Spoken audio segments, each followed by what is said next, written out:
Bonsoir mesdames, bonsoir mesdemoiselles, messieurs, bonsoir. Je suis heureux de revenir en bonne chair, on va dire ça. Heureux de vous retrouver à nouveau en direct là avec vous ce soir pour notre énième édition de Psychose. On ne va pas la compter. En rappelant quand même que ça fait plus de 10 ans qu'elle tourne cette émission et que ça fait quand même, elle commence à avoir peut-être des articulations un petit peu rouillées. Mais ce soir, le sujet est suffisamment important pour que vous soyez nombreux à nous appeler au 05 96 71 27 07 parce que c'est un sujet qui a certainement fait l'objet déjà de discussions dans vos salons, dans les maisons, mais aussi dans les bureaux, puisque le lundi on s'est retrouvés. Il s'est passé quelque chose le 23 avril. Nous avons voté et nous avons pratiquement été un peu surpris des résultats. Comme si quelque part, nous n'avions pas anticipé ce comportement de la population. Certes, on me dira très vite, oui, mais bon, il y avait beaucoup d'abstention et que ce sont que les suffrages exprimés. Mais de toute façon, nous ne pouvons nous prononcer que sur les suffrages exprimés. Et c'est la chance que nous avons aujourd'hui avec deux invités à qui j'ai demandé de venir nous dire un peu est-ce qu'il s'agissait pour eux, le 23, d'un vote de colère. Qu'est-ce qui était dans la tête des gens ce 23 ? Est-ce que c'était la colère ? Est-ce qu'une façon aussi peut-être de s'affirmer, de dire non, cette fois-là, je mets le bulletin que je souhaite mettre.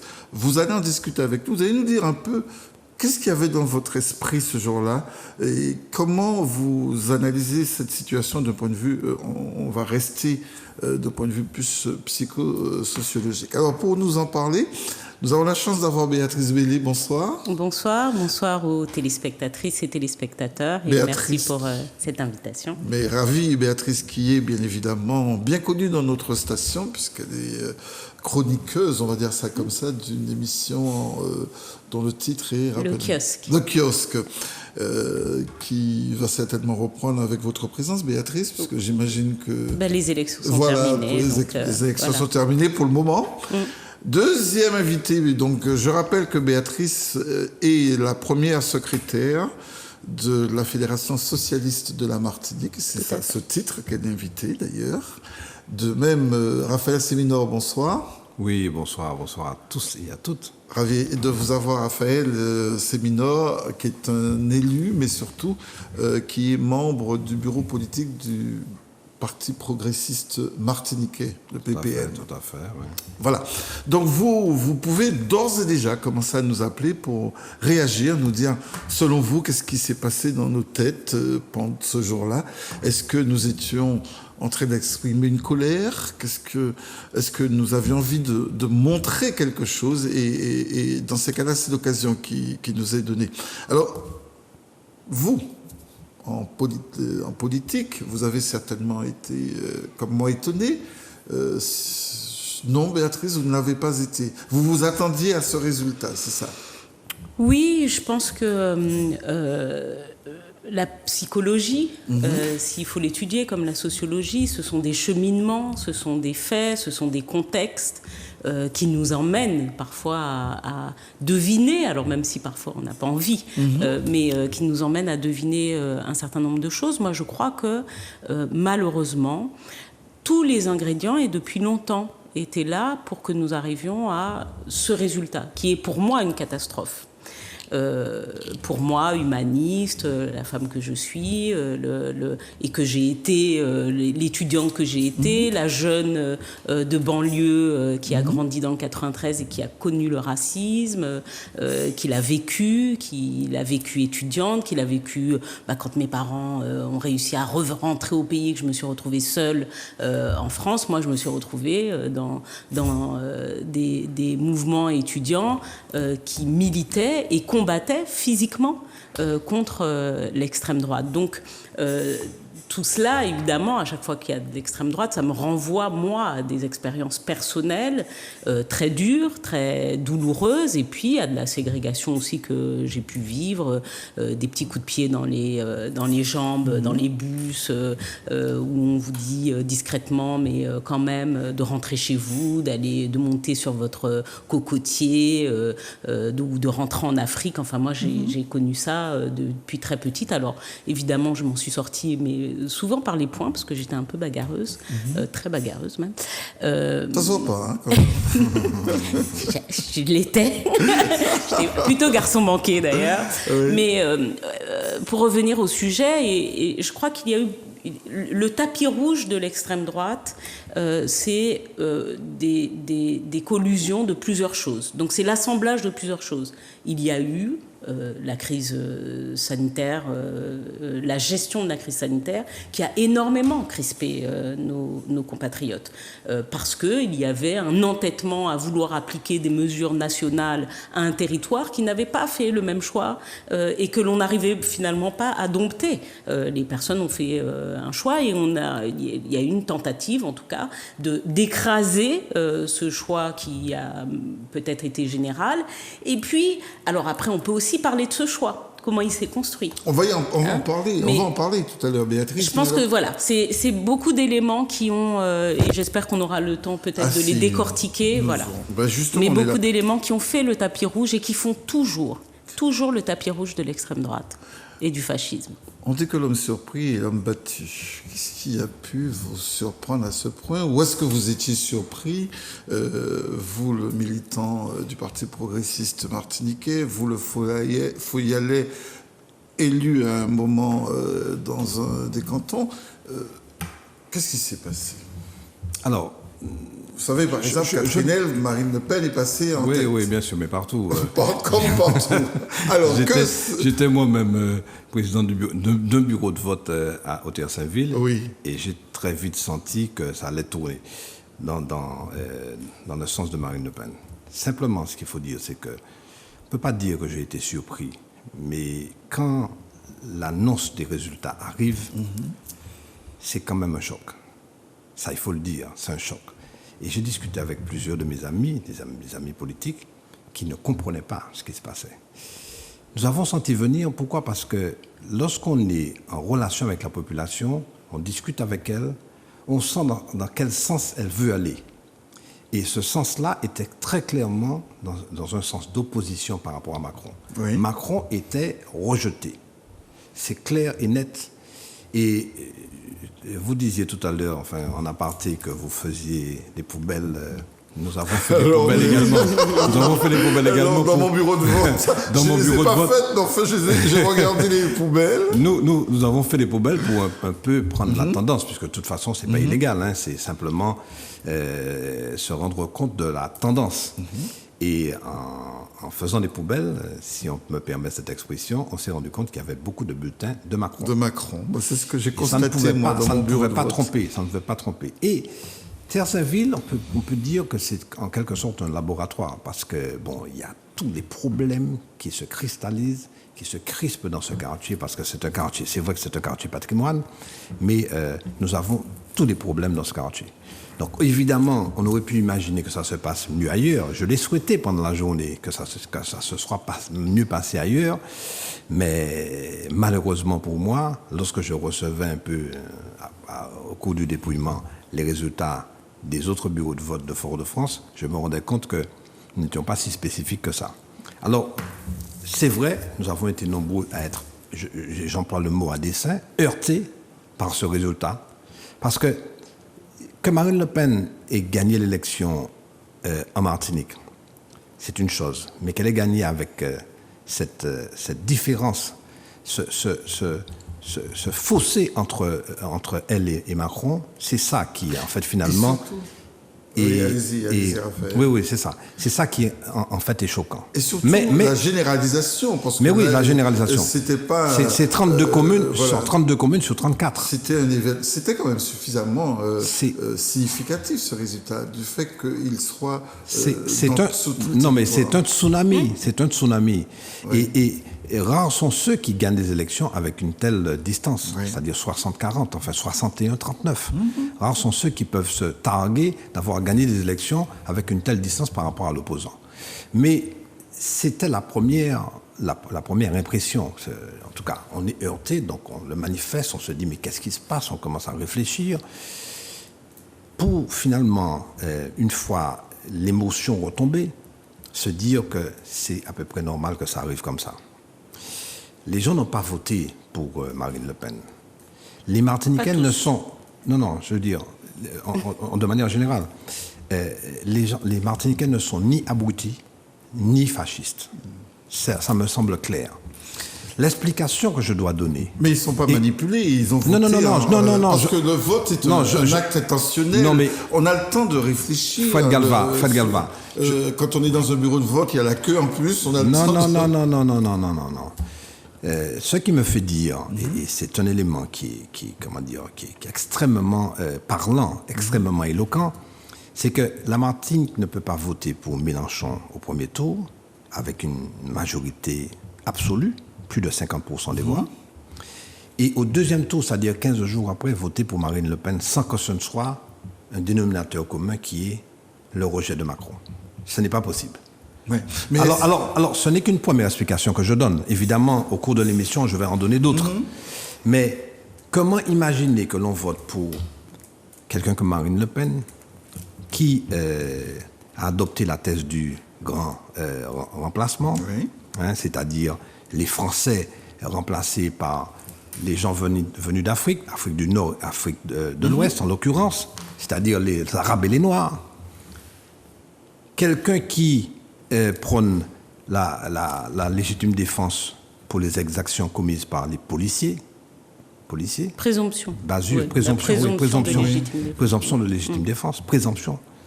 Comment imaginer que quelqu'un qui... Non, mais je m'excuse d'être un peu long. Mais quelqu'un qui dit très clairement être contre la repentance concernant les exactions commises par les soldats français en Algérie, et si on fait une extrapolation, on se dit, elle sera contre la repentance pour tout ce que nous avons subi, nous, Martiniquais. C'est pire que ça. Anciens esclaves. Elle l'est, parce que le RN a voté contre la reconnaissance de l'esclavage. Bien entendu. Un peu de pédagogie, parce que là, vous, a posteriori, vous dites comment une dame qui est pour le grand remplacement, comment... N'empêche que ça fait quand même. Et on a manqué de vigilance. Ça fait. Ça fait en deux autres. C'est-à-dire que on a manqué de vigilance. Vous avez manqué de vigilance. Non, mais c'est possible qu'on ait manqué de vigilance. Mais bon, ces choses arrivent vraiment... Mais c'est rare quand même qu'on ait eu ce genre on les voit venir sans pouvoir parer ces éléments. Pourquoi? On n'aurait pas Non, pourquoi? Parce que c'est facile. J'ai entendu, effectivement, ici et là, accuser les élus de n'avoir pas accompagné la population. Mais vous savez... Je suis désolé de parler de mon parti, le Parti progressiste martiniquais. Vous pouvez parler de votre parti. Mais la réalité est bien celle-là. C'est que depuis plus de 50 ans, nous prônons une solution pour le développement de ce pays. Et évidemment, comme disait Césaire plutôt, il faut marcher au pas du peuple. Sauf que le peuple n'est pas encore suffisamment attentif aux propositions qui lui sont faites. Pourquoi? Parce que nous devons changer de modèle de développement. Oui. Béatrice, vous êtes une militante, une femme de proximité. Vous me dites que vous avez vu venir, mais en même temps... Oui, on a vu venir. Alors, je tiens quand même. Moi, je crois qu'il faut qu'on se regarde, là, avec le temps. Voilà. C'est l'objectif. C'est l'objectif. On n'est pas sur un divan, mais c'est presque. Voilà, et je crois que nous avons manqué de vigilance. Alors moi, je le dis, j'ai plusieurs, par exemple, boucles, ce qu'on appelle les boucles WhatsApp, donc des groupes WhatsApp, sur lesquels j'ai à plusieurs reprises, depuis plus de 2 ans, 3 ans, appelé à la vigilance. Bon. Appelé à la vigilance des personnes, notamment martiniquaises, qui transfèrent un certain nombre de vidéos et de choses, et qui sont des vidéos faites par des personnes de l'extrême droite. Et je le dis et je le répète, vous prenez une planche d'un bois mou, un clou bien façonné, vous avez beau taper avec des mauvais outils, le clou va finir par rentrer. Ça veut dire quoi? Ça veut dire que à force de répéter, le conditionnement, c'est quelque chose. À force de répéter, de voir un certain nombre de personnes sur les téléphones, dans les conversations qui sont échangées, on finit, c'est aussi par cela que passe la dédiabolisation. Mais tout le monde ne regarde pas et WhatsApp. On a vu, non mais le WhatsApp est le réseau le plus utilisé en Martinique. D'accord. Donc je parle vraiment moi de notre territoire. Oui. Il y a eu sur les réseaux, notamment dans le cadre de la crise sanitaire, mais peut-être même avant, ça, c'est sûr. une circulation d'informations issues de l'extrême droite, même sur la question vaccinale d'ailleurs. Il y avait beaucoup de contenu de l'extrême droite, issus de l'extrême droite. Et je crois qu'il faut regarder, et il faut regarder les effets. Alors, l'effet du deuxième tour. Moi, je tiens à dire, malgré tout, que 70% des électeurs martiniquais n'ont pas fait ce choix. Oui, mais c'est un mécanisme de défense, parce que il y a quand même, on va travailler avec les suffrages exprimés. Non, mais je dis quand même, parce qu'il ne faut pas qu'on nous appelle demain le pays des fachos. 70% des personnes inscrites sur les listes électorales martiniquaises n'ont pas fait ce choix. C'est une constante, Béatrice, c'est une constante. On a eu un taux de participation de 45%, donc c'est 45% des électeurs martiniquais. Donc il y a des personnes qui ont aussi choisi de s'abstenir. Il y a donc eu de l'abstention, mais le choix porté sur Marine Le Pen a été fait dans un mouchoir pas dans un mouchoir de poche, mais enfin dans un taux de participation qui n'était pas très important. Autre chose, pour autant, et là et c'est là où ça commence à devenir effrayant. Il fut un temps où en Martinique, quand même, on était à 200-300 voix pour des élections présidentielles, 200-300 voix pour le Front National. Aujourd'hui, tout cumulé, Marine Le Pen, Dupont-Aignan, Éric Zemmour, on a eu au premier tour 22 633 voix. Bon. Et ça doit quand même nous inquiéter. Voilà, ça doit vous inquiéter, ça doit vous interpeller, sauf que j'ai le sentiment que vous faites un constat a posteriori et que vous disiez tout à l'heure, Béatrice, que vous avez manqué de vigilance. Est-ce que ça veut dire qu'il vous a manqué les codes pour comprendre ce qui allait se passer? Non, mais très franchement, je ne peux pas adopter cette thèse-là. Écoute, non, je ne peux pas adopter cette thèse. Tout simplement parce que ça fait des années et des années que, conscients des réalités, nous essayons d'orienter la population vers une sortie acceptable pour que nous puissions véritablement développer ce pays-là. Seulement, nous ne sommes pas suffisamment entendus. Peut-être que c'est un problème de pédagogie, mais il n'empêche que la réalité est bien celle-là. Nous prenons, vous savez quoi? L'autonomie. Clairement. Pourquoi? Tout simplement parce qu'aujourd'hui, on se rend compte que quel que soit le gouvernement, quel qu'il soit, il ne s'occupe pas des Antilles, des départements et territoires d'outre-mer. On va revenir là-dessus. Quel qu'il soit. Parce que je vous signale quand même qu'il me semble que Emmanuel Macron n'est pas très opposé à l'autonomie. Non, mais ça, c'est des trucs de façade. D'accord. Je vous propose quelque chose, les amis, puisque la priorité, c'est les téléspectateurs. Ça commence. Ils nous appellent au 71 27 07 et on va commencer par notre premier appel. Bonsoir. Bonsoir. On vous écoute. Oui. Bonsoir. Votre prénom, s'il vous plaît. Oui, bonsoir, monsieur Galva. Votre prénom? Bruno. C'est Bruno. Bienvenue, Bruno. Bienvenue à l'antenne. Tout le monde vous écoute. La Martinique, la Guadeloupe, la Guyane, le monde entier via Internet. On vous écoute. Qu'est-ce qui a pu bien se passer ce jour-là? Merci de si bien m'accueillir, Fred. Tout comme Grégory au standard, qui fait du très bon travail à la technique, mais aussi à l'accueil au standard, il faut le dire. Oui, merci. Bonsoir également au directeur de Zouk TV, monsieur Mano Granier, ainsi qu'à toutes les téléspectatrices et les téléspectateurs. Monsieur Galva, je n'oublierai pas vos invités, donc bonsoir madame Bélé. Bonsoir. Et bonsoir monsieur Sémino. Bonsoir. Ah oui, merci à tous les trois d'avoir aussi bien introduit le sujet. On est toujours traumatisés, sincèrement. En tout cas, moi, c'est mon cas, surtout par rapport au score. 60% en Martinique, 70% en Guadeloupe. On se demande qu'est-ce qu'on a fait pour mériter ça, surtout qu'il me semble qu'elle n'est pas venue en Martinique. Hein, elle n'a pas débarqué, elle n'a pas daigné venir, alors qu'elle est restée en Guadeloupe. Et qu'on n'était qu'à 35 minutes de vol, donc c'est un petit peu incompréhensible. Bon, les causes, vous les avez un petit peu énumérées, je pense qu'elles sont beaucoup plus nombreuses. Oui, oui. Bon, il y avait une vraie volonté de changement. Je crois que c'est le cas à chaque élection. Hein. Bon, là, il y a eu 5 ans quand même d'une République en marche, on va dire, presque royale, hein, où les décisions, le pouvoir, le choix des hommes et des femmes, rappelez-vous le changement de Premier ministre, tout ça est basé sur le quotient intellectuel.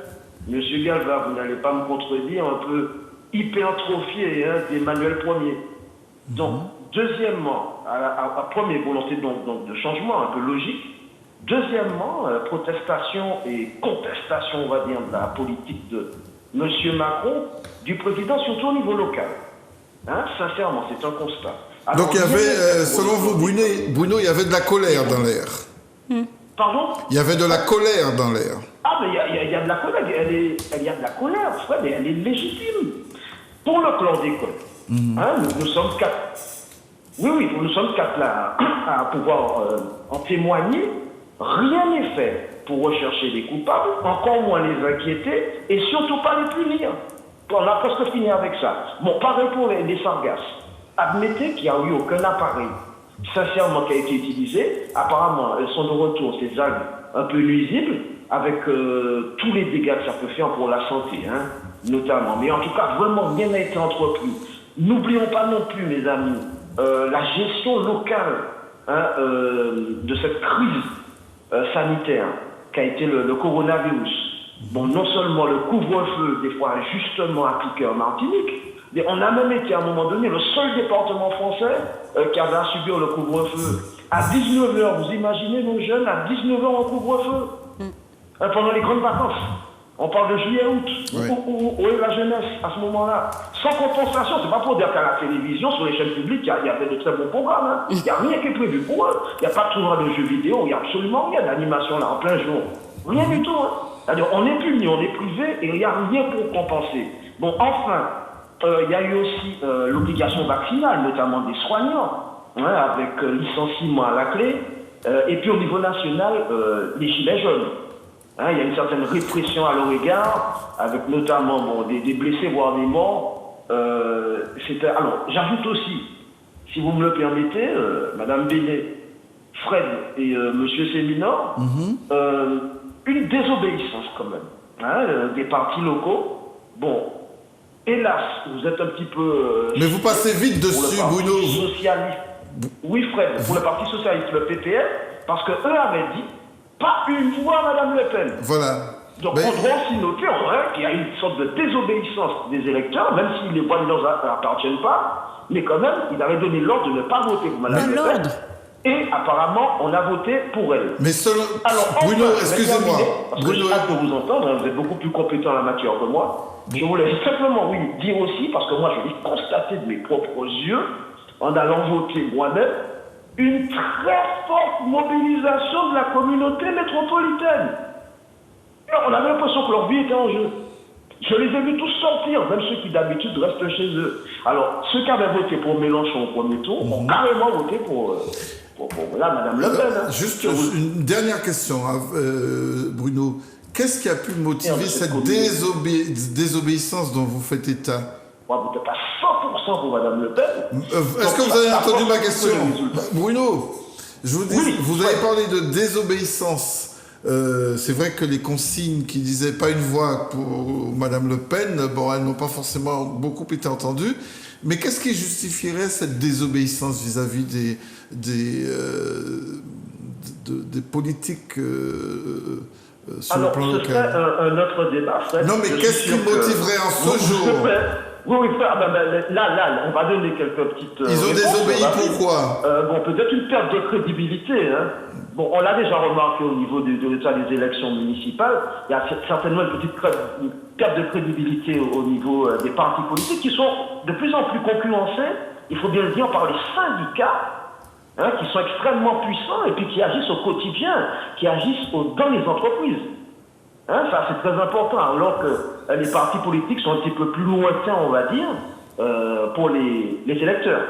Très bien. En tout cas, merci Bruno d'avoir donné votre avis. Je vous remercie tous les trois. Merci Bruno. Je vous souhaite une très bonne soirée ainsi qu'à vous. Oui, merci. Bonne soirée à vous, Bruno. Merci. On va vous demander, Raphaël, de réagir, puis à vous aussi Oui, tout à oui, l'heure, oui. par rapport aux propos, d'autant plus sur la question de cette désobéissance de vos... parce que vos deux partis appelaient à voter Macron, et vos militants, visiblement...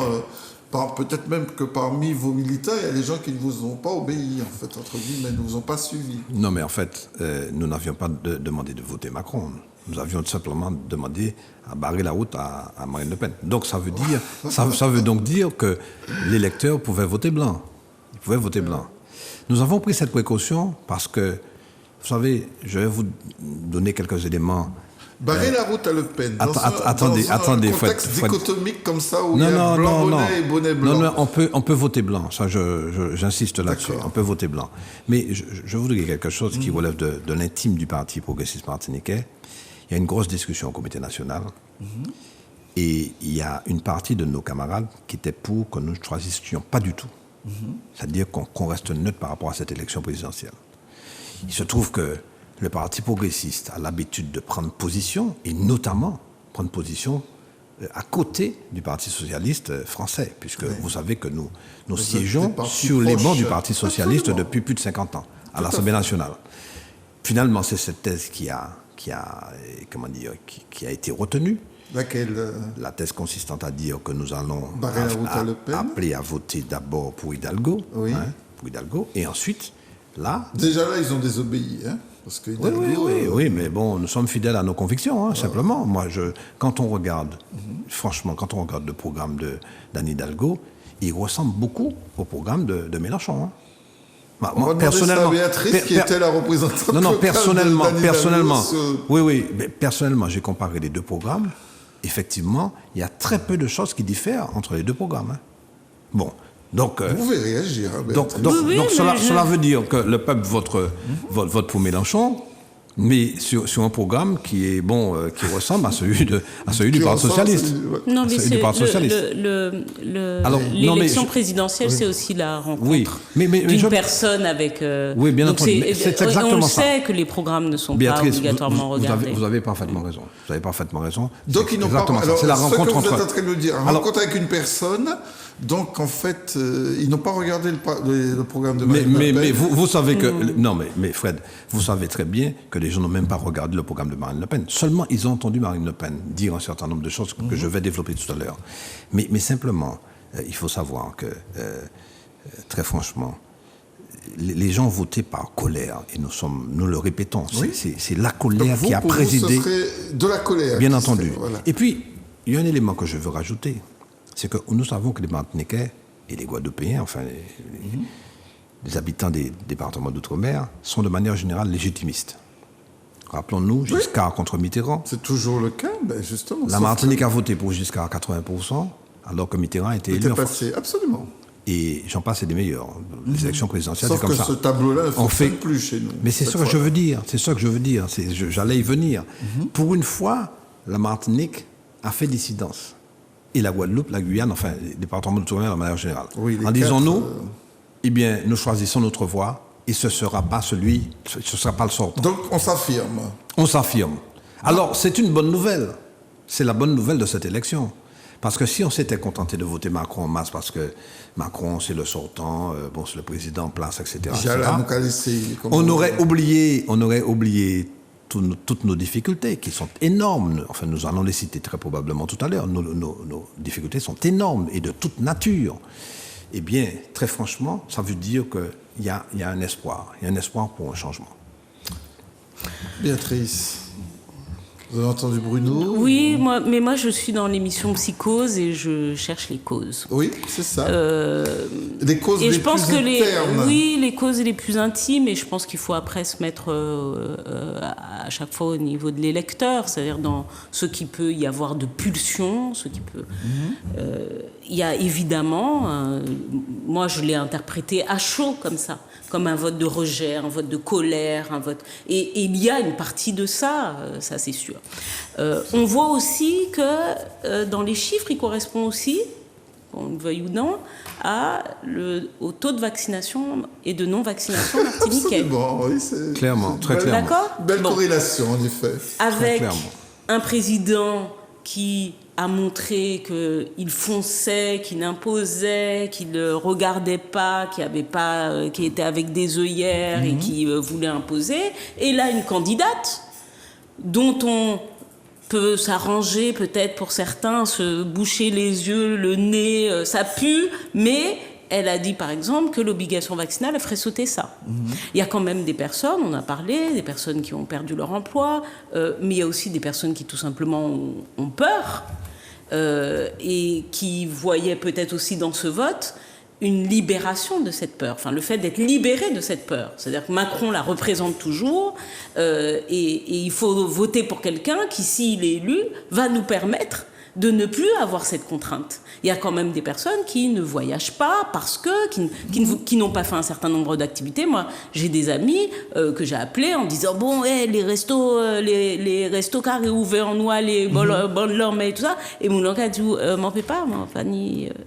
Mais donc il y a eu quand même à un moment une rupture, l'organisation d'une rupture sociale qui a traumatisé les gens. Et je pense que certains ont fait, et là c'est psychologique, mais ont fait abstraction de tout ce qu'ils pouvaient savoir de ce qu'est le Rassemblement national. Mais comment peut-on imaginer qu'il ait fallu attendre ce 23 avril pour que ces personnes expriment toutes ces frustrations, toutes ces souffrances? Vous ne les avez pas vues avant?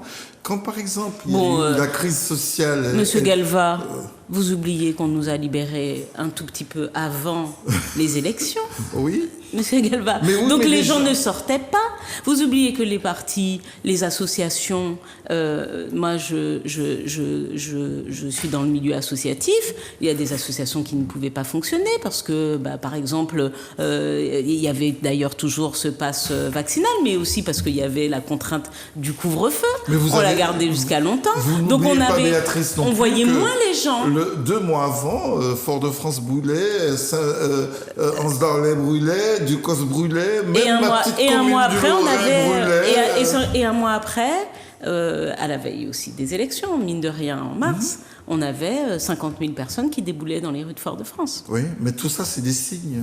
Il y a une libération à ce moment-là, mais toute la frustration accumulée... Vous parlez du carnaval. Oui, du carnaval. Mais toute la frustration accumulée pendant ces 2 ans, c'est déversé, moi, je pense, dans ce vote. Nous retournons au 71 27 07. Bonsoir, c'est à vous. Après Bruno, nous accueillons... Allô? Oui, bonsoir, votre prénom? Oui, je m'appelle Yves. Yves, soyez le bienvenu à l'antenne, nous vous écoutons et nous vous, Bonsoir, nous vous Yves. remercions de votre patience surtout. Bonsoir tout d'abord au plateau. Bonsoir. Monsieur Galpa, bonsoir. Bonsoir Yves. Béatrice, bonsoir. Bonsoir. Oui, tu vas reconnaître qui parle. Ah. Voilà. Vous êtes entre copains. Je sais pas, j'ai pas encore reconnu. Et il y a aussi Monsieur Siminor quand même. Alors, j'écoute depuis le début de l'émission, j'écoute. Ok. Et je vous entends parler de désobéissance. Comme si la population martiniquaise, on n'a que des moutons de Panurge qui doivent suivre les directives qu'on leur donne pour aller voter. En même temps, il y avait quelqu'un qui était debout et dans la salle de vote et disait « c'est ça pour prendre, c'est ça pour mettre ». Nous avons connu ça. Mais maintenant qu'on a mis l'isoloir et que les choses sont devenues plus démocratiques, je ne vois pas pourquoi vous alarmer. Il y a eu des élections, il y a eu 2 candidats à la fin. La population a choisi son candidat, point barre. Si c'était Macron qui était passé à 100% en Martinique, est-ce que vous auriez fait ce raffut, vous auriez posé ces questions pour savoir qu'est-ce qui s'est passé? Oui. Alors, si voilà un gars qui venait de foutre une volée de bois vert à toute la population, hein, et qui brusquement, parce que les élections arrivent, ce monsieur, il a pu parler pour lui dire, attention, vous vous mettez dans la mangoire, vous vous cachez où vous voulez, mais je vous interdis de venir parmi la population. Et brusquement, on peut aller en boîte, on peut faire tomber le masque, etc., etc. Hein? Alors, je dis que Marine Le Pen, bon, elle a eu son programme, il y a ceux qui ont adhéré, il y a ceux qui n'ont pas adhéré. Et puis, point barre. Bon, maintenant, monsieur Séminot, vous qui dites que la population n'a pas écouté les directives, c'est peut-être parce que vous n'avez pas fait ce qu'il faut en Martinique. Nous n'avons pas de gens capables de nous faire voir comment ça doit marcher la politique. On n'a que des gens qui cherchent à se placer. Souvenez-vous de votre parti. Vous avez vu cette alliance contre nature qui a été faite pour gagner le pouvoir. Et puis, une fois que le monsieur il a eu sa place, la guerre s'est éclatée. Vous avez vu comment ça s'est passé pendant 5 ans.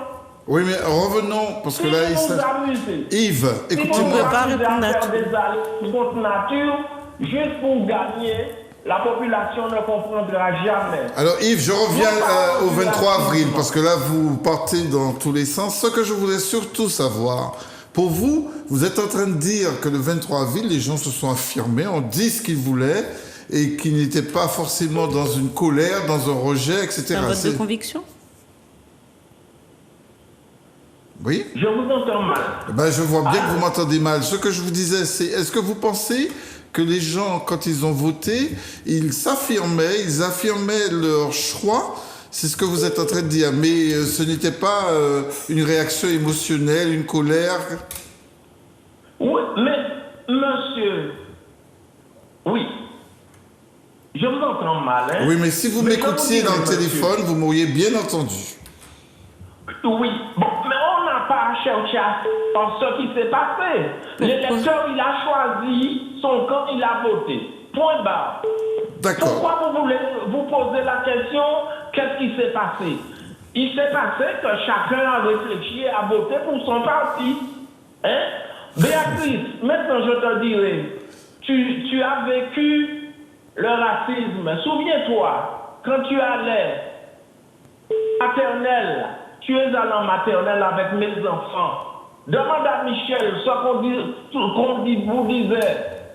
Les négresses sont faites pour balayer, pour être servantes. Demande à Michel. C'est M. Jean qui te parle. Oui, Bien, je sais. Hein? Je sais. Nous avons vécu ça à trembler. Hein? Donc, le racisme a toujours existé. En Martinique, le racisme existe. Même entre les nègres, quand vous appelez les gens, comme l'envoyé contre soleil, c'est quoi ça? C'est pas le racisme? Très bien. Quand vous persécutez les coulisses, hein? Quand vous étiez contre comment dirais-je, les Syriens qui venaient de Pas vous, il ne faut pas donc, dire le vous, c'est pas nous. racisme a toujours existé et c'est pas Marine Le Pen qui a créé le racisme. Très bien, merci. Merci Yves, on va passer parce que là j'entends qu'il y a d'autres téléspectateurs qui veulent parler. Je vais demander à Grégory qui réalise l'émission avec Mathis justement de fluidiser les appels de façon à ce que la plupart puissent y participer. Alors j'ai cru entendre aussi à travers certains propos qu'il y aurait eu chez nous la xénophobie qui, elle, aurait été à l'origine de ce vote.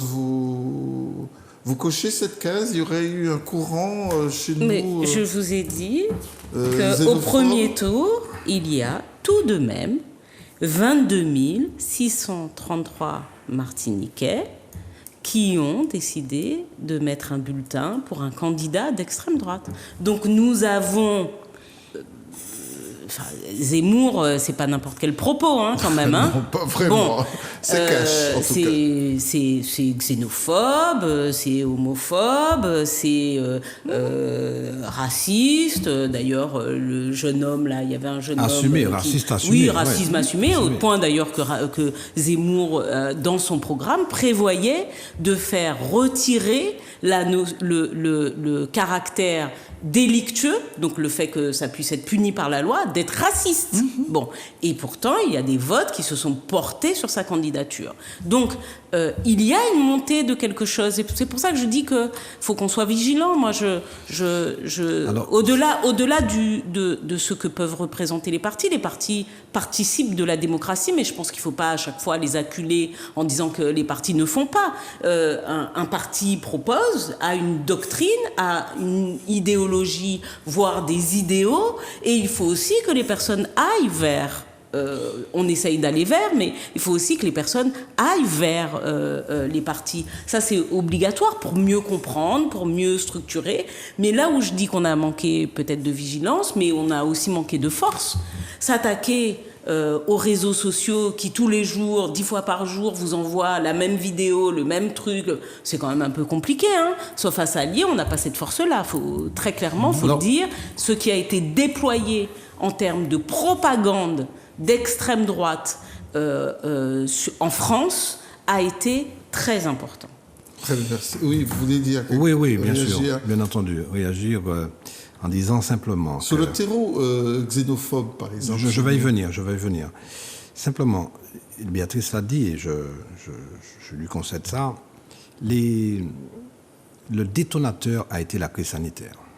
Tout simplement parce que les maux dont souffrent la Martinique et les Martiniquaises et les Martiniquais sont anciens. Il y a 3 événements qui se sont succédés. C'est le problème de la chlordécone, le problème des sargasses et la crise sanitaire. Cette crise sanitaire a été mal gérée, on va le dire.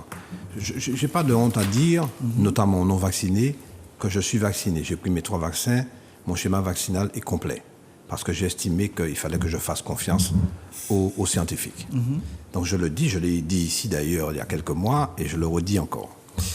Parce que j'estime que c'était ça la solution. Mais simplement, cette obligation vaccinale et cette obligation sanitaire, de passe sanitaire plutôt, a heurté les gens.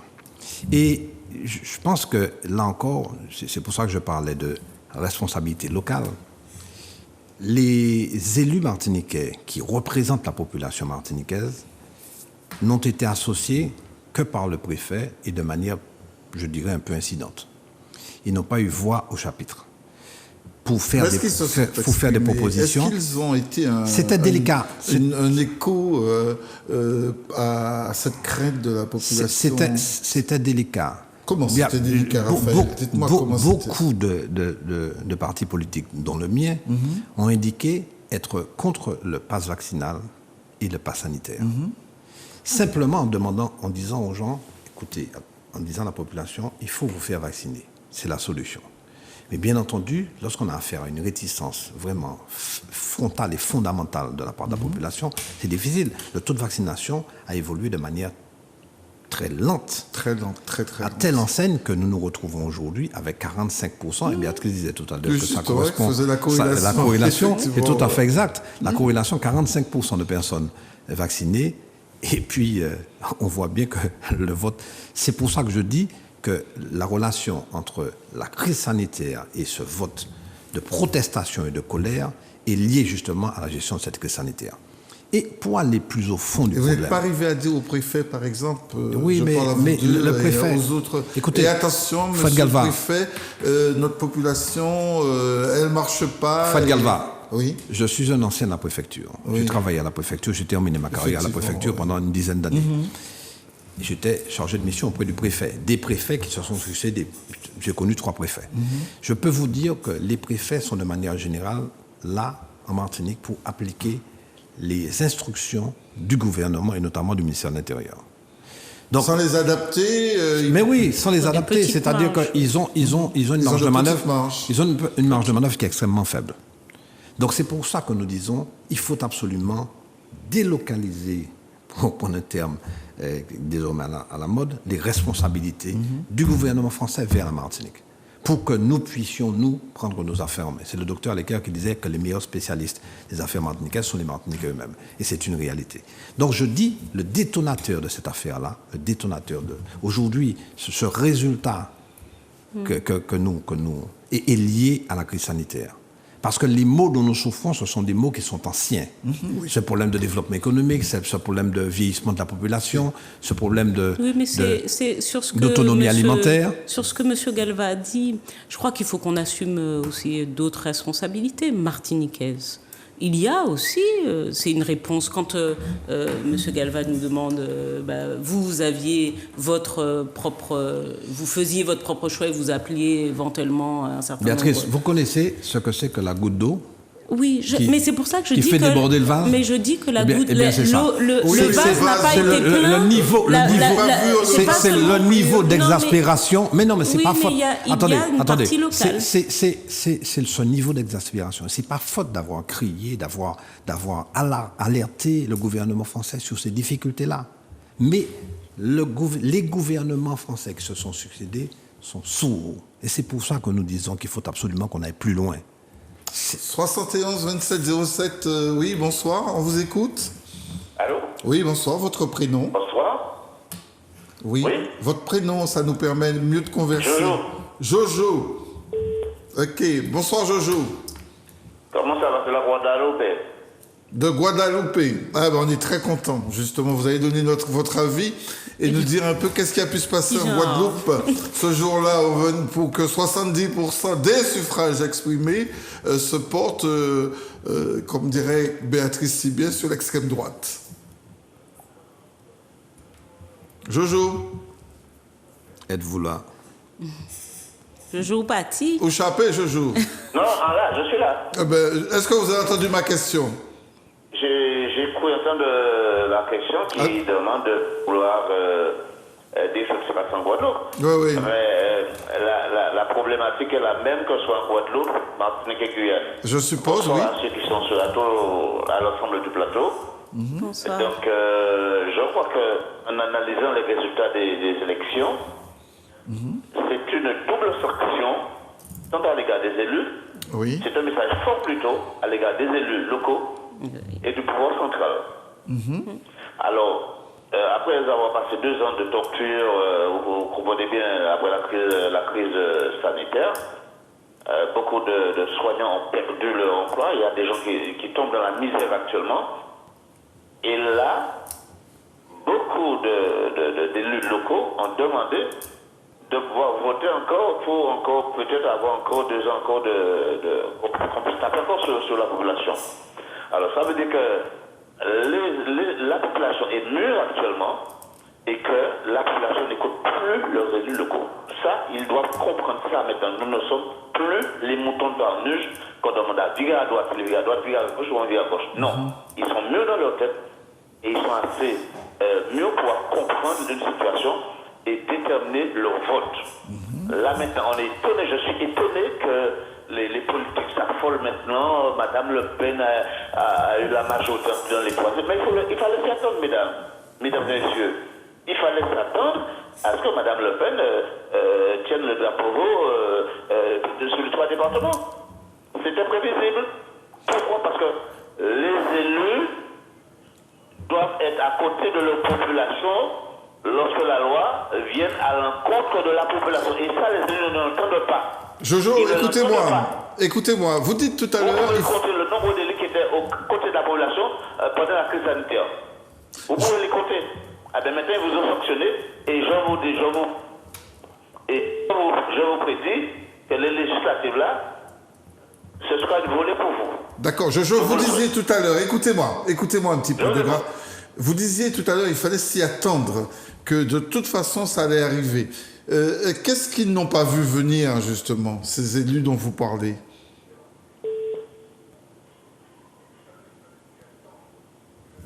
Alors, ce décalage est dû au fait que Jojo me répond par la télévision et non par le téléphone. Jojo! Oui, je suis là. Alors, je vous ai demandé ne regardez pas la télé, prenez votre téléphone pour me répondre, ça va faire moi du décalage. Alors, ce que je vais vous dire, est-ce que vous disiez qu'il fallait s'attendre à ce résultat? qu'est-ce qu'ils n'ont pas vu venir? Qu'est-ce qu'ils n'ont pas vu, ces élus dont vous parlez?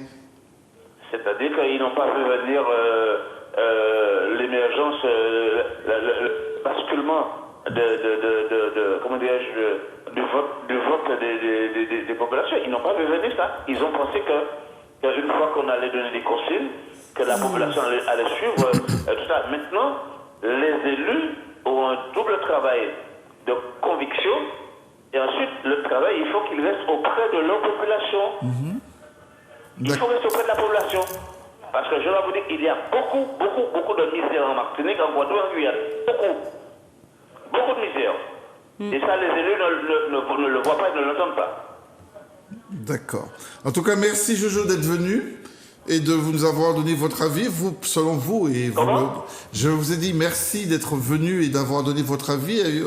Les personnes vont réagir sur le plateau. On a noté quand même que pour vous, c'est un vote d'affirmation, que les personnes ont voulu justement s'affirmer et ne pas suivre des consignes d'élus. C'est bien ça? J'entends de la musique. Bien, allez, merci Jojo. À très très vite. Une réaction, Béatrice? Oui, et c'est pour ça, vous voyez, j'étais en train d'introduire juste avant qu'on prenne l'appel, mais Monsieur Séminor a parlé de 3 raisons. Moi, j'en évoque 4. Et j'évoque le fait qu'il y a aussi, bien sûr, aujourd'hui un regard sur la politique locale et même sur les élus locaux.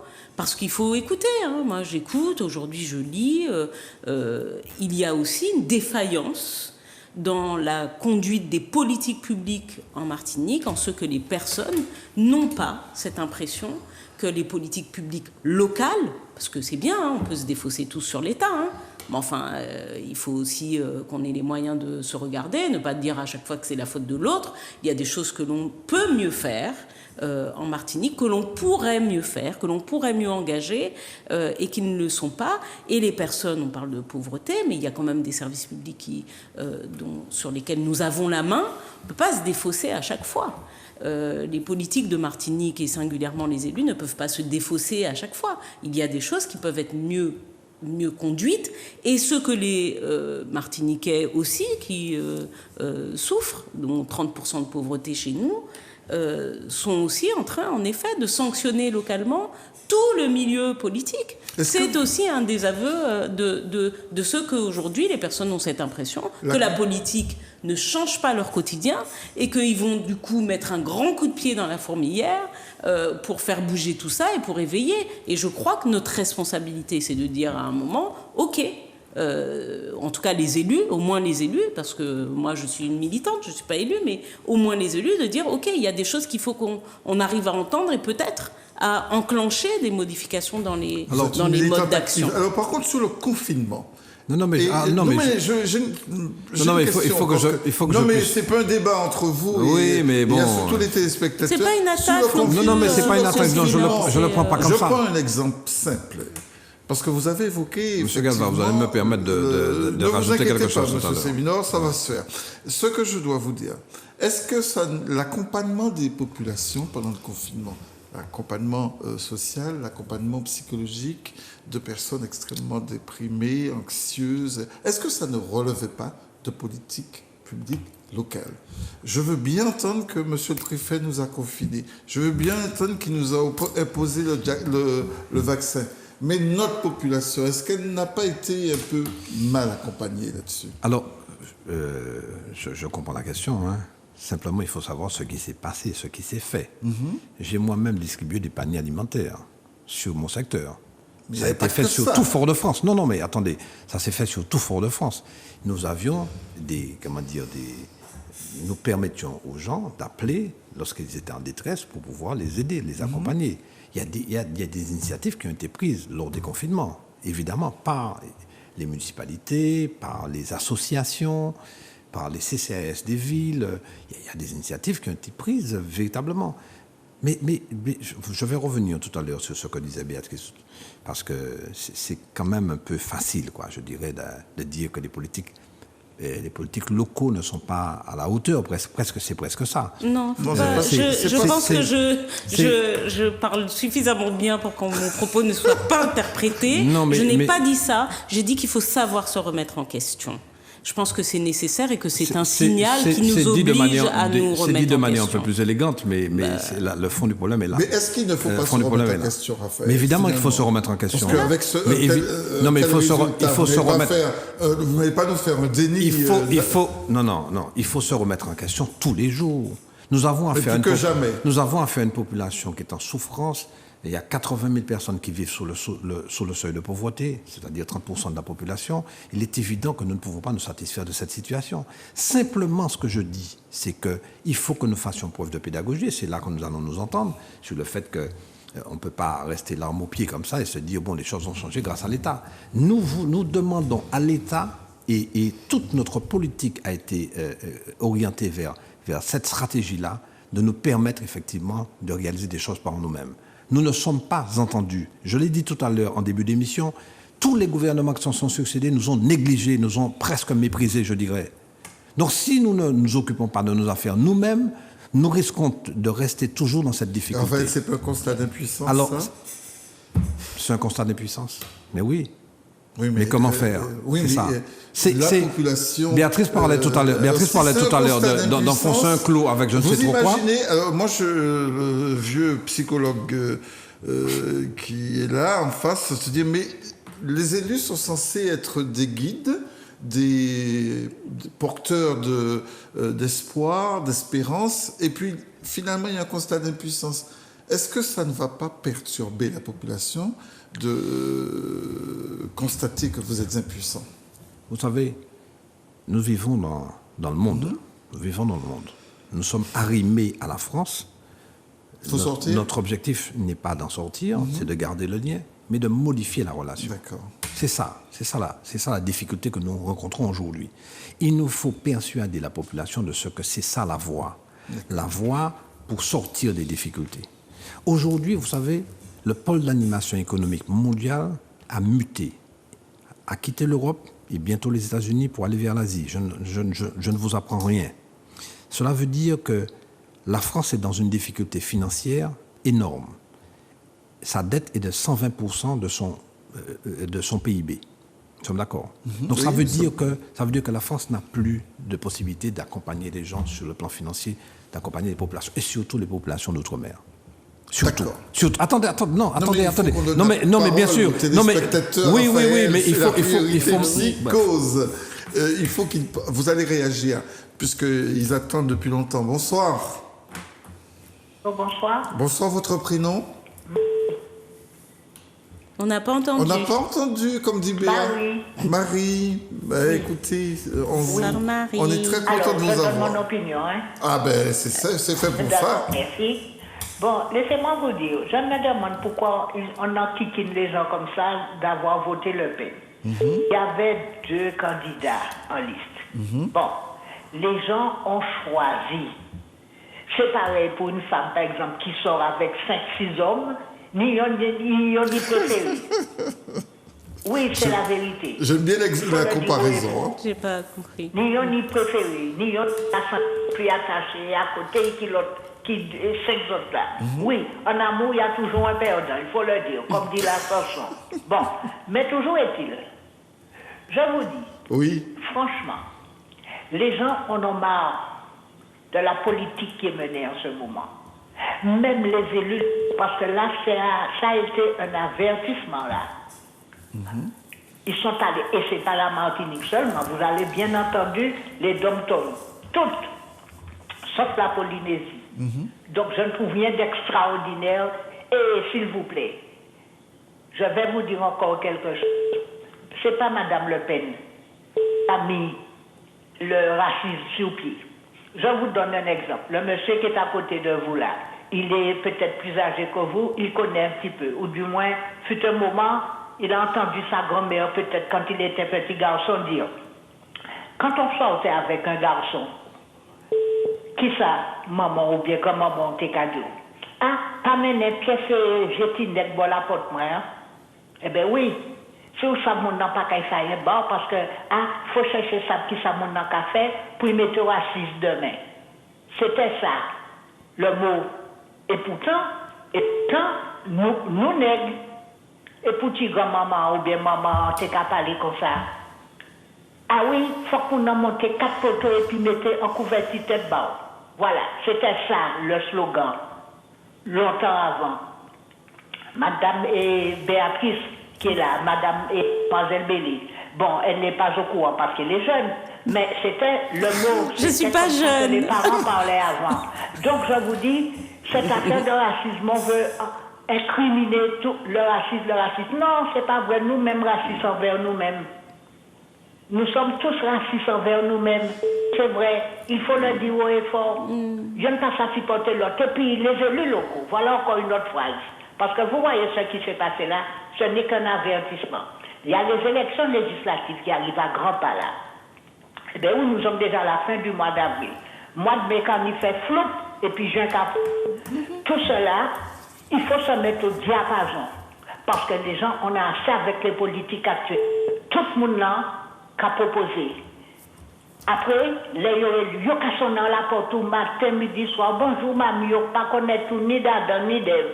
Bonjour, mamie, ça va et tout. Le plus souvent, on ne connaît pas le conseiller de quartier. Personne n'a qu'à venir voir monde qui est en souffrance. Personne n'a qu'à venir en moment, quand même, à beau dire, à beau faire, pour au moins se mettre debout quelque part et puis dire, mais est-ce qu'on arrêter, madame ou bien monsieur? Est-ce qu'on arrêter? Et non, rien du tout. Il n'y a pas de dialogue. Il n'y a pas de convivialité et c'est dommage. Vous voyez un petit peu ce que je veux vous dire, mais depuis l'élection, tout le monde casse dans la porte, qu'il pleuve, qu'il grêle, tout le monde dehors. Et puis pour vous proposer quoi? Pour vous dire, eh bien, de voter pour un tel. Non, tout le monde grand. Tout le monde qui nie l'âge pour aller voter, ça va pour voter. On a subi ce sort-là suffisamment. On a ras-le-bol maintenant. Alors les gens qui ont voté pour Le Pen, c'est qu'ils ont besoin de changement. Et s'il vous plaît, vous avez bien vu, c'est pas ici seulement qu'on a voté Le Pen. Mais je vous dis déjà, c'est un présage, hein. D'accord. Les élections doivent arriver bientôt là au mois. Il faut faire, parce que les gens qui sont en place en ce moment, les députés, c'est un va-et-vient à Paris pour ne rien dire, pour ne rien emmener de neuf. Il faut noter tout ça, pour ne rien noter de neuf. Vous êtes dans un bourbier, vous êtes en train ou la cassette concabrite qui en fourmi, mais en même place. Voilà le problème. Les gens, la jeunesse de demain, ils n'ont pas qu'à accepter ça. Tout le monde. Et puis, ils n'ont qu'à d'ouvrir au pays. Si un petit bolon qui a fait un job comme éboueur là-bas, ou compagnie qui a quitté travailler pour vivre au pays, pour faire qui ça? Pour y aller en tout coin de la rue, madame, dehors, monsieur, dehors, c'est ça qu'on fait. Voilà le problème. Les politiciens ne se... Dans autant où M. Aimé Césaire était député maire. Elle a disparu. On va justement réagir un peu au propos de Marie, qui laisse en fait une certaine tendance qui s'affirme, qui se présente, selon laquelle les gens auraient voulu, par ce vote, s'affirmer, dire ceux qui se sont exprimés, bien sûr. On ne parle pas de ceux qui sont abstenus. De toute façon, on ne peut pas l'interpréter par définition. L'abstention, c'est pas à quoi ils pensent. Mais ceux qui auraient voté ont voulu affirmer quelque chose. Alors, c'est la deuxième partie de l'explication, de l'interprétation de ce vote, c'est que malgré tout, même si les gens n'ont pas forcément lu le programme de Marine Le Pen, mais ils ont entendu qu'est-ce qu'ils ont repéré? Ses positions. Il ne faut pas oublier que Marine Le Pen, dans sa tentative de dédiabolisation, a été un peu plus light sur tout ce qui concerne les problèmes d'immigration, etc. Elle a surtout parlé du pouvoir d'achat. Et elle a touché le cœur des gens. Il ne faut pas oublier ça.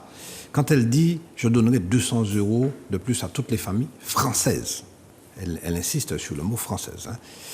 Je vais baisser sur les taxes concernant le gaz, le gasoil. On ne va pas reprendre son programme. Non, mais on ne va pas reprendre. Mais je veux dire, ce sont des... Non, parce que sinon, comment dire, ma démonstration sera nulle et non avenue. Donc quand elle dit ce genre de choses, ça touche le cœur des gens, parce que ce sont des gens qui sont dans une difficulté inouïe. Vous ne pouvez pas dire les mêmes choses pour les toucher? Ah ben, je sais pas, mais les gens ont retenu ça. Pas, ça, c'est la première chose. La seconde, c'est des problèmes de sécurité et d'immigration. Je suis un élu de Fort-de-France et singulièrement des Terre-Saint-Ville.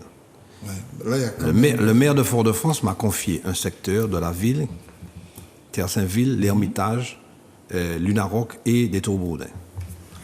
Ce sont des quartiers populaires. Et je peux vous dire que parce que je suis un natif natal de ce quartier, du quartier des Terre-Saint-Ville, je peux vous dire que j'y suis tous les jours et que je discute avec les gens. Alors, qu'est-ce que les gens vous disent? Qu'est-ce que les gens vous disent?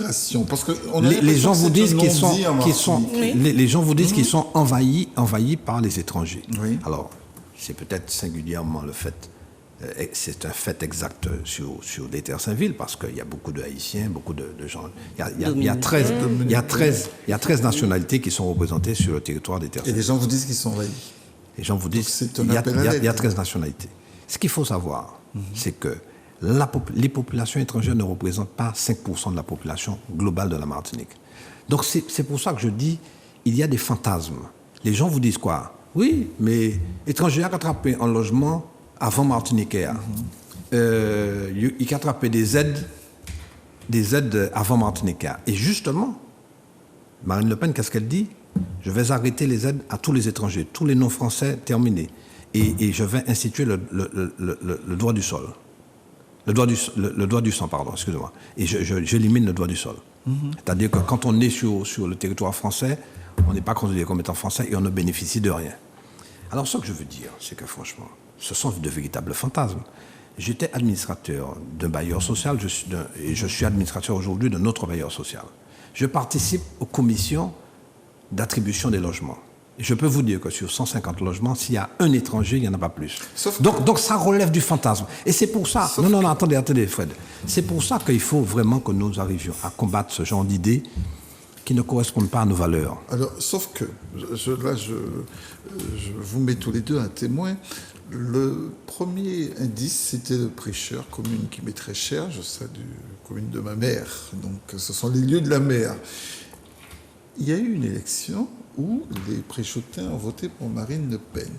Ça avait choqué, y compris le maire lui-même, et c'était lié à un contexte... À la présence d'ouvriers agricoles nombreux. C'était déjà lié à cela. Est-ce que vous vous souvenez de ça, Raphaël? Bien entendu. Alors, qu'est-ce que c'est? La rumeur, c'est quoi? C'est que c'était pas une rumeur, les gens ouvriers votaient... haïtiens... Non, ces ouvriers haïtiens mettent des pesticides dans les maraîchages. Donc c'est ça la rumeur. Donc vous imaginez jusqu'où on va. Oui, mais ça avait surpris le maire. Jusqu'où on va. Et c'est pour ça que je dis que la responsabilité, parfois, lorsque l'on voit, on a manqué de vigilance, c'est pour ça que je le dis, Monsieur Séminor. Quand vous dites, par exemple, qu'il n'y a qu'1% d'étrangers. Non, je n'ai pas dit 1%. Non, mais moins par de 5%. exemple, Voilà, moins de 5%. Il n'y a pas 5%. Moins de 5%. Ouais. Mais quand on voit monter quelque part cette idée de xénophobie, c'est une information qu'il faut diffuser pour qu'elle soit vulgarisée au possible. C'est-à-dire qu'il y a un moment où, lorsque l'on voit monter des petits réflexes, il ne faut pas les balayer d'un revers de main en se disant c'est bête, les gens n'ont pas compris ou machin. Je n'ai pas dit que c'est ce que vous avez fait, surtout pas. Je dis juste que faut pas qu'on les minimise dans notre inconscient. Non, mais nous, on peut se dire ça. Vous pensez qu'on les minimise? Mais bien sûr qu'on peut les minimiser dans notre inconscient. C'est-à-dire est-ce que vous pensez qu'on les minimise? Mais les gens continuent à penser, même si c'est une pensée erronée. Quand on a la construction idéologique qui est la vôtre, d'accord? C'est une construction, c'est-à-dire que l'information qui vient à vous est broyée avec ce qui vous a fait depuis 40 ans, en matière d'idéologie politique et en matière de connaissances. Tout le monde n'a pas les mêmes rouages pour comprendre l'information. Et je le sais, c'est pour ça que c'est vrai que je vais beaucoup vers la population et vers une population pas obligatoirement militante, pas politique, mais pour comprendre, pour avoir leur définition des choses. Parce que ce qui nous paraît être une évidence, ne l'est pas. C'est-à-dire que quand on dit de façon très, pas légère, mais quand au détour d'une conversation, on dit, tiens, ce n'est que 5%. mais qu'on voit que parallèlement, c'est quelque chose qui revient régulièrement. Ça veut dire qu'il faut en faire une information majeure.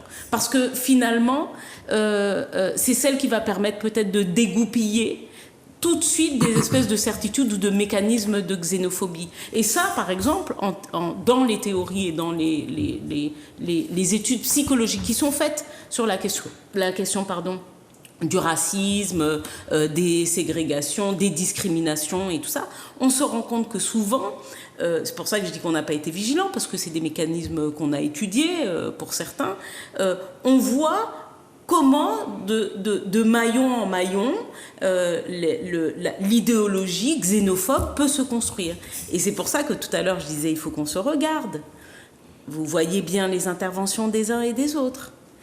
Il y a des interventions qui sont en train de nous dire que il n'y a pas de raison de diaboliser l'extrême droite. Ce qu'on entend. Il y a un programme, il y a des candidats et on a choisi le nôtre. D'ailleurs, il y en a même qui nous disent mais pourquoi vous en parlez? C'est naturel d'avoir voté. Sauf que il faut rappeler à Yves, puisqu'il en a parlé, il faut rappeler à Yves que les plateaux en 2017, lorsque Emmanuel Macron a été élu, ont été envahis de personnes qui ont dit qu'est-ce qui lui a permis de gagner. Donc il y a toujours eu des débats sur le résultat des élections, mais là singulièrement, chez nous en tout cas, ça nous interpelle. Il faut vraiment faire comprendre à la population que ce n'est pas neutre qu'on ait voté pour Marine Le Pen. Bon, alors, on a l'air de banaliser ça, comme si, en réalité, Marine Le Pen, c'est un candidat comme un autre. Mais ce n'est pas un candidat comme un autre. C'est un candidat dont les positions heurtent nos valeurs humanistes. Nous devons accueillir l'autre. Nous sommes des chrétiens de manière générale, catholiques, protestants, en tout cas, etc. Et ces religions-là prônent justement la compassion, l'empathie par rapport à l'autre. Sauf qu'elles n'ont pas été très efficaces sur ce coup-là. Mais justement, je vous propose qu'on continue à discuter. Non, mais on va couper. La parole tout au moins. Pourquoi couper la parole souvent? Ah non, bon, parce alors, que... Non, on va faire ça, Raphaël. 71 27 07, bonsoir.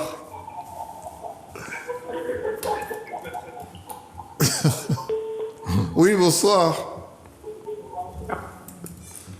En plus, la personne... Non seulement j'interromps Raphaël pour donner la parole à quelqu'un qui n'est pas là. Oui, bonsoir. Oui. Vous allez me confondre. Votre prénom, oui, vous êtes à l'antenne. Non, oui, mon prénom c'est Julienne. Julienne, on vous écoute, Julienne. Oui, je salue tous les politiciens et le psychologue sur le... Bonsoir, Julienne. Bonsoir, oui, Julienne. Je voudrais surtout dire, c'est quand même effrayant de voir que l'ensemble des hommes et femmes politiques de ce pays-là passent le temps à vouloir analyser le vote responsable des Martiniquais. C'est un rejet de la politique menée de ce pays.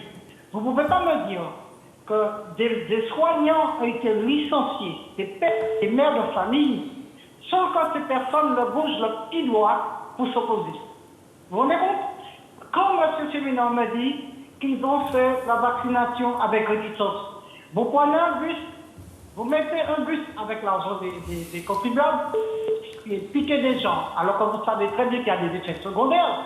Je viens de faire donner un ça fait pas longtemps. Il est allé se faire vacciner quelques jours après. Il a tiré, il y a beaucoup de gens comme ça, des gens qui sont handicapés. Il y a encore un problème plus grave. Vous ne pouvez pas me dire, avec cette discrimination qu'il y a dans ce pays, les injustices qu'il y a dans ce pays, vous vous focalisez sur Marine Le Pen. Mais il faut remonter plus loin parce qu'il y a un paradoxe.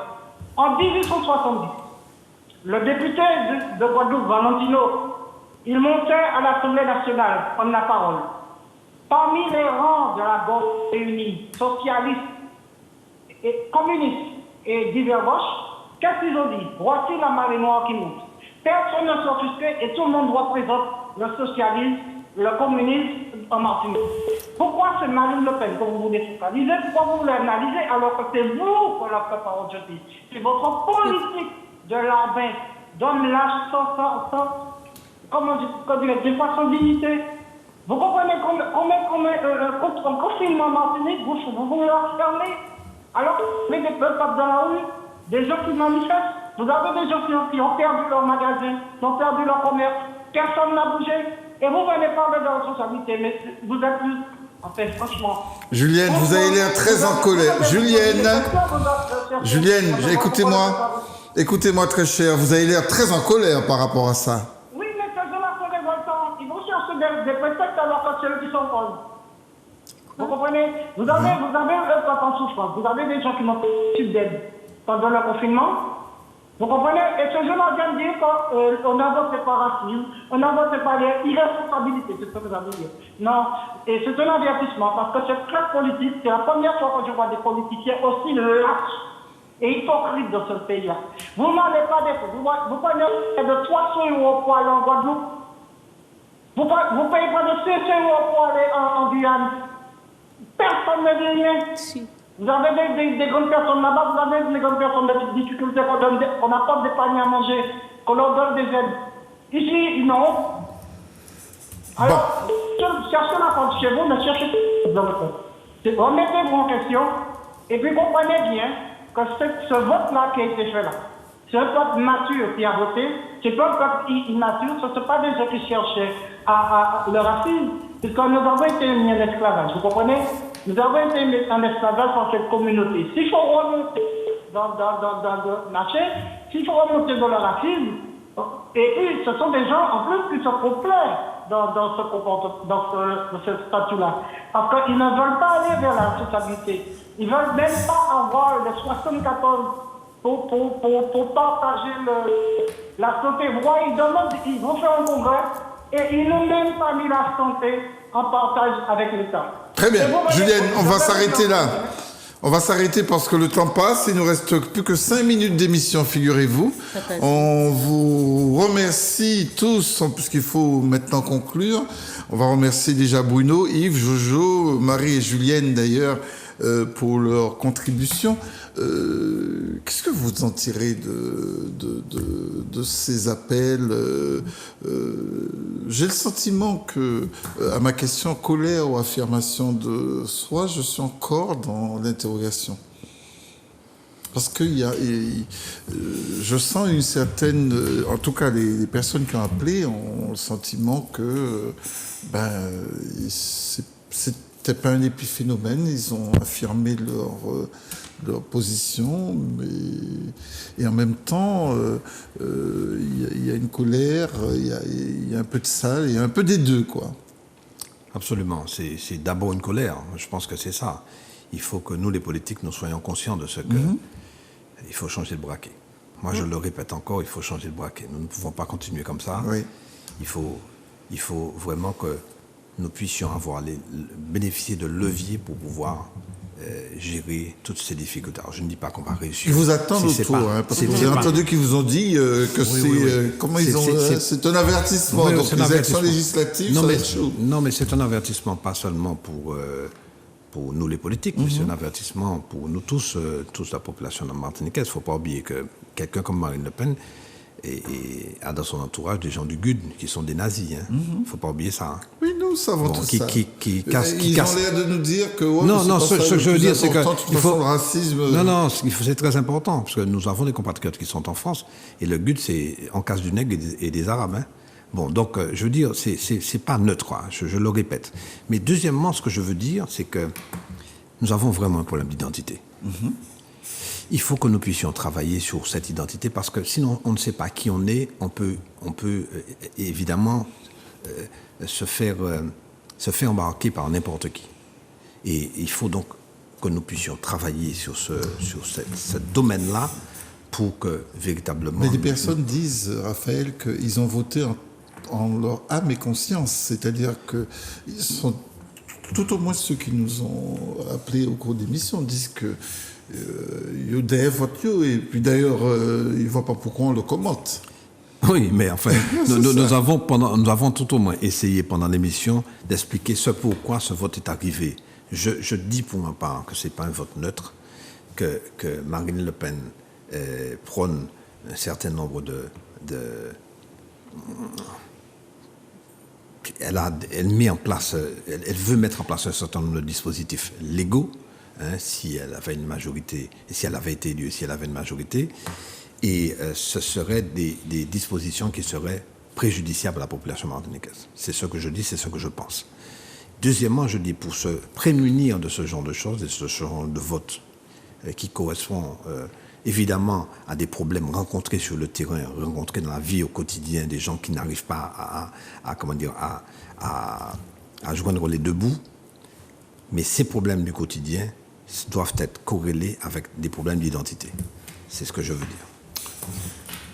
Moi, je le dis, je suis d'accord avec Julienne. Je crois que vraiment, c'est le moment de se regarder, de comprendre que c'est un glas qui a été sonné aussi pour les élus locaux, pour les politiques, je ne sais pas, parce que les militants, bon, moi j'ai aussi envie de dire aux gens, attention, si vous avez envie qu'il y ait des idées, des façons de faire qui vous correspondent plus, ça vaut pour tout. Participer à la vie démocratique. Les partis sont là pour permettre l'expression démocratique. Ils ne sont pas fermés. Allez-y, allez, et les portes sont majoritairement ouvertes. La réalité, c'est aussi qu'on a de moins en moins de militants. Il y a moins d'assiduité quand même sur la compréhension des mécanismes de construction des politiques publiques. Donc je pense que de ce côté-là, le citoyen aussi doit se réapproprier, pas seulement sur son téléphone, doit se réapproprier le débat politique. Il faut qu'on s'entende. Quand j'entends Lucienne qui parlait, au final, Lucienne n'a pas entendu tout ce qu'on a dit, parce que ce qu'elle a dit, on l'a dit. On a dit qu'il y avait un problème de politique publique, on a dit qu'il y avait des services publics, de la misère, et qu'il fallait probablement faire mieux les choses. Donc il faut qu'on réapprenne aussi à s'écouter, à dialoguer entre Martiniquais. Par ailleurs, la digue n'est pas si haute. Il ne faut pas qu'on se dise que c'est insurmontable, qu'on ne peut pas se parler. Moi, je suis une militante bénévole et je prends du temps pour comprendre, pour proposer des solutions avec d'autres personnes.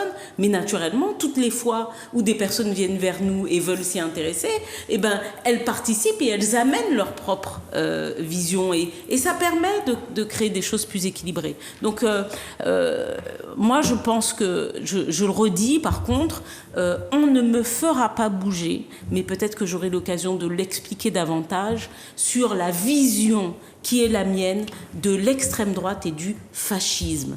Et comme l'a dit M. Séminor, le GUD, moi, c'est des coups de matraque que je me suis pris en sortant de la fac à Paris. C'est ce qu'on est en train de dire. C'est pas Marine Le Pen en tant que telle, elle peut mettre de la dorure et tout ça et paraître bien. Mais voter pour un parti d'extrême droite...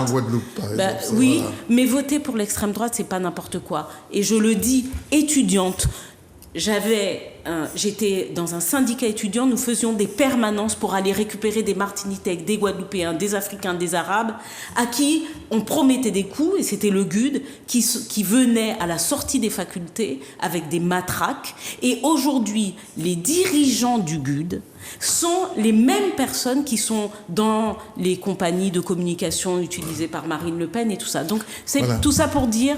Attention, c'est pas obligatoirement anodin, mais discutons-en. Discutons-en. En tout cas, je vous remercie tous les deux, parce que là j'ai l'impression que vous avez un chantier qui vous attend, oui. Puisque il va falloir faire bouger ces représentations, informer. Vous avez bien compris qu'il y a véritablement un travail pédagogique à faire auprès de cette population, mais je fais confiance en vos qualités de militants que je connais bien, tous les deux. Merci d'être venus. Et évidemment, peut-être que le mois prochain, on ne pourra peut-être pas vous inviter, puisqu'on sera en plein dans la campagne. Donc ce sera, mais ce sera... mais ça ne m'empêchera pas d'aborder un thème sur justement les discriminations, xénophobie, homophobie, où est-ce qu'on en est en Martinique. Je crois qu'il faut vraiment lever le voile. Merci beaucoup.